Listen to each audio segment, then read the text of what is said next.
Hey, I'm missing you guys.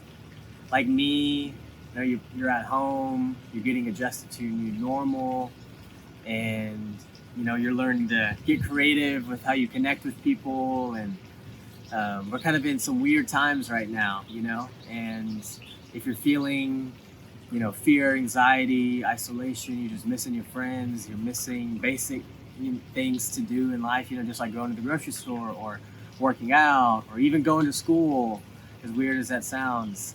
But you're kind of missing those things. And I want to let you know that you're not alone. And I, along with you, along with the rest of the world, we're kind of feeling some similar things. And I want, I want to encourage you. I want you to know that there's hope. I want you to know that this God that we talk about, that He's real, that He's here, that He cares, all of these things. And we're in Easter week, and this is different. We're not used to celebrating Easter like this. We're used to connecting. We're used to doing activities. We're used to Easter egg hunts and candy and getting together with friends and family. And right now, that's not happening. And it's weird and it's different and it kind of stinks a little bit, not gonna lie, right? But I want you to know that just because we can't celebrate Easter together in these large community settings, that it doesn't mean that the Bible isn't real. That doesn't mean that what Jesus did isn't real. It doesn't mean that we can't celebrate the cross and the resurrection and life and death and all this. We can't. It doesn't mean any of that. Just because we can't gather doesn't mean any of those things aren't true. And I want us to know that. I think in times like this, we get kind of tested, and we get tested on where our hope is, and where do we find joy, and where do we find purpose, and where do we find meaning, and all of these big questions, right? But guess what? God is capable of handling your questions, and He's giving you answers, and He's giving you an answer. And this week, Easter week, I want to go through like four different messages with you today, tomorrow, Friday, and Sunday. And so check it out at 5:30 every day, or every one of those days, on Instagram and Facebook. But it's just so I can connect with you, just so you know, hey, I'm okay, you're okay, I'm here, you're here.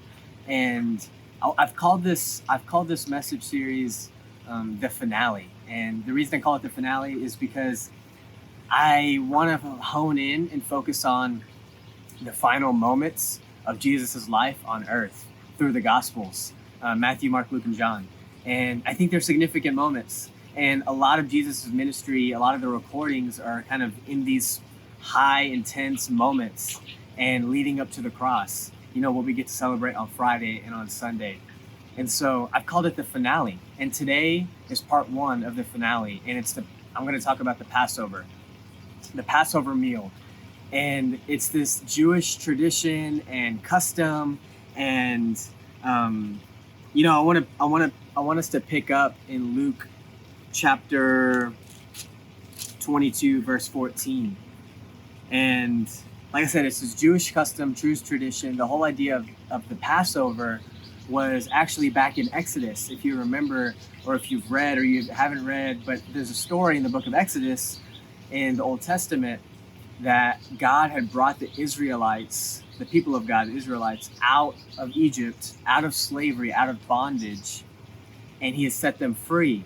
And it has to do with Moses, and it has to do with the plagues and all this crazy stuff that was happening to the land of Egypt. And the idea of a Passover was the last plague, and God had asked the people of Israel to put the lamb, or the blood of the lamb, on their doorpost so the angel of death will pass over them.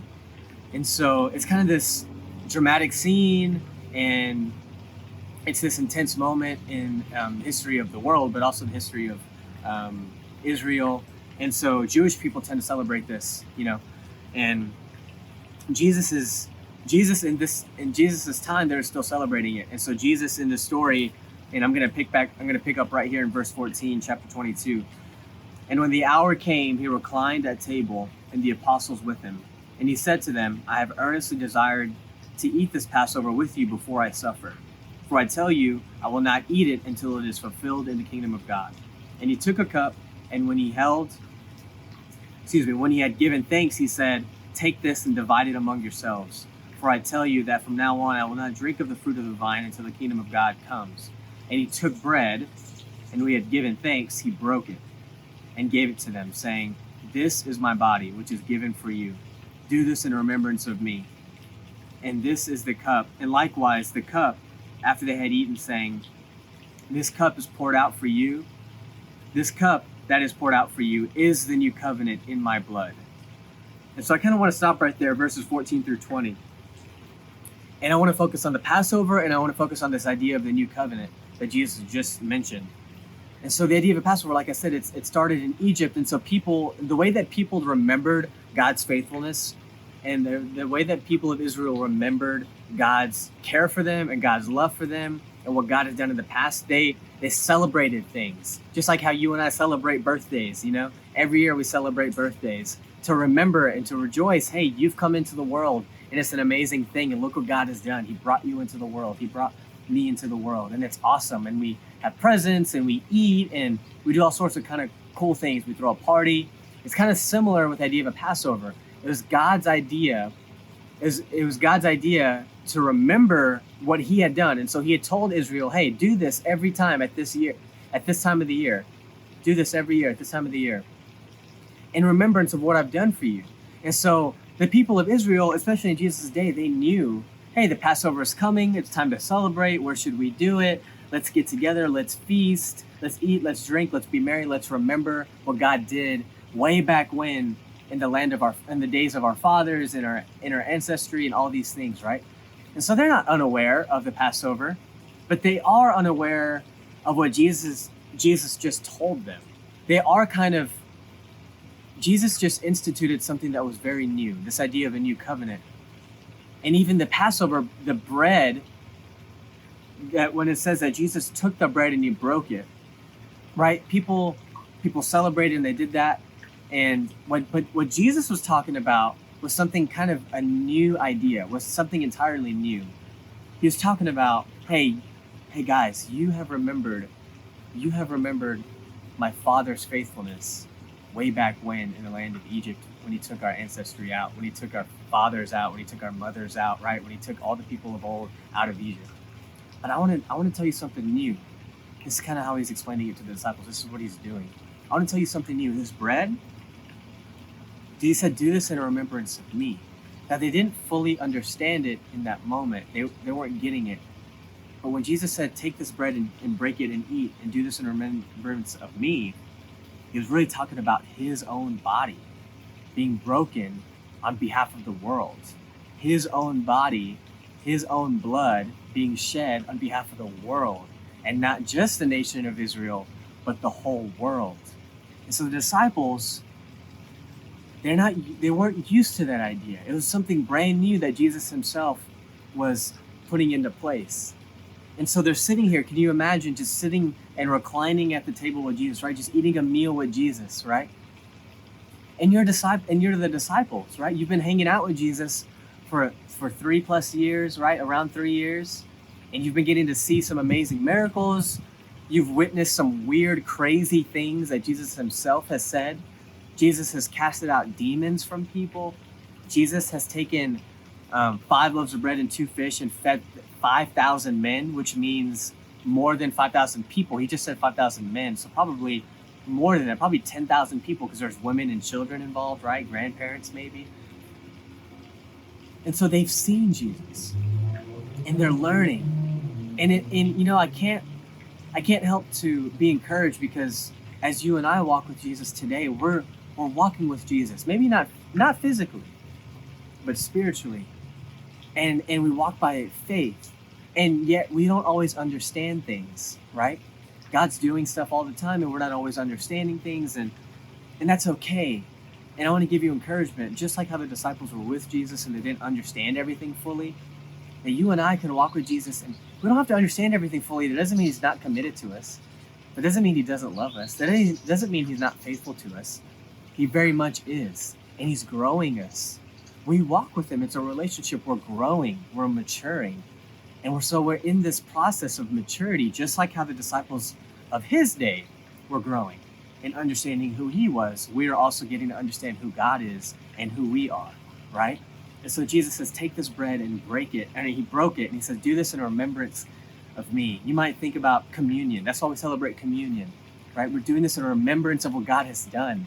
We don't have to labor and think about and drudge up all our past mistakes and all the times we failed before God and before people and times we've let people down and let God down. No. This is to remember that God broke himself so that we can be made full. And that is, it calls for rejoicing. It calls for celebration. And so we get to do this out of celebration. The whole point of Easter is celebrating, right? And then Jesus says, take this drink, take this cup and drink of it. He says that this is the new covenant that is going to be founded in my blood. This new covenant. The disciples, the 12 that he hung out with, his homies, his dudes, his bros, they've really only known this old covenant, but they knew that there's going to be something new to come. They just didn't fully understand what it was. The blessing that you and I have is that we get to understand what it is today, this new covenant. Think about a covenant as like a place where you reside, right? Like right now, you're residing at home, right? It's like an address. It's a permanent address, right? You're residing in Louisiana, in Baton Rouge, or wherever you are, right? Me right now, I'm in Texas, so I'm residing in Texas, right? And so think about it as a home, as a place where you abide. So this new covenant is kind of like a new sphere. It's a new lens. It's a new residence, right? And so you are now placed in this new covenant. Really, Romans 5 talks about this standing of grace. The way I think of new covenant is that this realm established by God himself, established by Jesus, established by the cross and the resurrection and what he did and why that's so important, established by those things. But because of that, we stand in grace. So I like to think of the new covenant as a standing in grace with God forever. And you can't be taken out of it because it was never beginning with you in the first place. It was beginning with God and God. It's beginning with Jesus and God. So it took place because of Jesus. And now we get the benefit of just standing in it. So we are always standing in grace. And so the new covenant is so worthy of our celebration. God and Jesus is so worthy of our celebration. And even though he suffered, and you and I are maybe experiencing some of those sufferings, anxiety, fear, right? Loneliness, right? Maybe a little bit of depression, frustration. I can't do the things that I wanted to do. Maybe you're in your senior year of high school and you're like, man, I was going to go to prom and we're going to celebrate. I was going to walk the stage. And I don't know if I could do those things anymore. And so that's part of the suffering in this world is that, man, sometimes things happen in ways that we didn't expect. And sometimes we have to really consider like, man, this isn't the intention. Sometimes we have to suffer some of these things because it's just the world that we live in. And it's not God doing it to us, but he's very much in it with us. And so I want you to know, and I want you to be encouraged that this Passover in Luke, that Jesus explaining this bread, this cup, this new covenant, this blood, that means something today for us. And so I want you to be encouraged. I want you to just soak in what I've been saying and soak in what the Spirit is saying to you. And tomorrow, I'm going to be talking about grief and glory in the garden. But today, I want you to think about this Passover. Today, I want you to think about this new covenant, that you stand in grace with God. And I can't wait to talk to you tomorrow. I can't wait for you to be encouraged.